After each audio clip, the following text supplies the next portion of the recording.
দেখাচ্ছি সেই ছবি যে তিনি নিচে একেবারে কনভে তিনি যেমন কথা বলছেন তেমনি মানে তিনি কিন্তু বাড়ির দিকে সেই বাড়ির দিকে কিন্তু আস্তে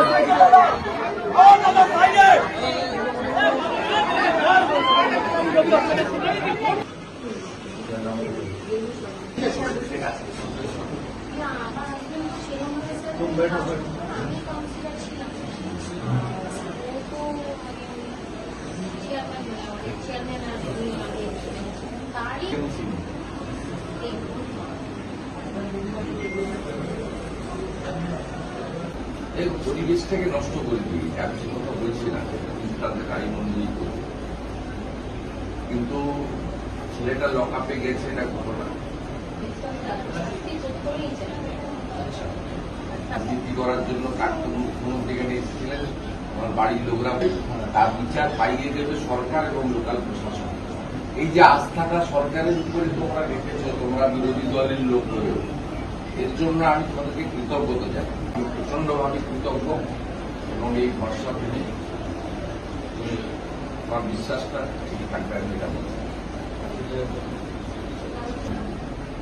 আমি তোমাকে এখানে ছুটে এসেছি এবং কয়েক ঘন্টার মধ্যে ন্যাচারালি তুমি জাস্টিস পাবে, তোমার বাচ্চাদের ভালো করে তুমি দেখো। আর তোমার বাড়ি গিয়ে সিপি সাহেব, ডিসি সাহেব আছেন, এমএলএ আছে, আমার কেউ ডিস্টার্ব করবে আপনার কাছে একটু বাচ্চার নামে সিপি সাহেব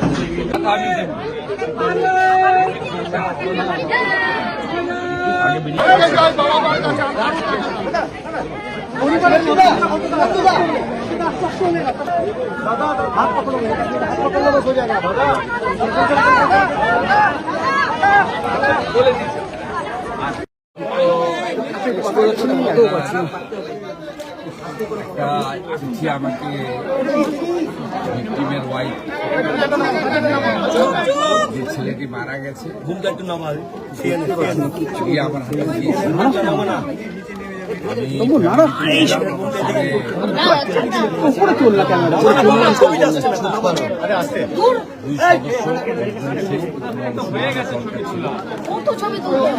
লোকাল এমএলএ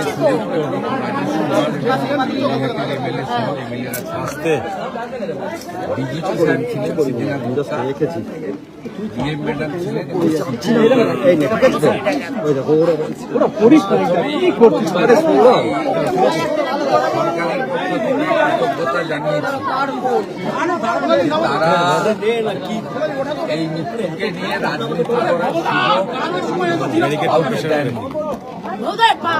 এবং গতকাল প্রাক্তন মুখ্যমন্ত্রী এসেছিলেন,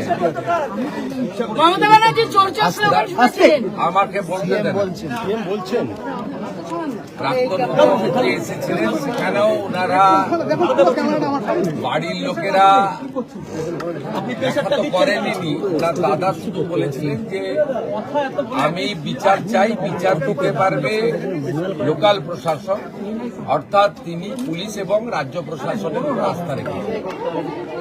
এটা একটা বড় পাওনা পশ্চিমবঙ্গের রাজনীতিতে। বিভিন্নভাবে ধরুন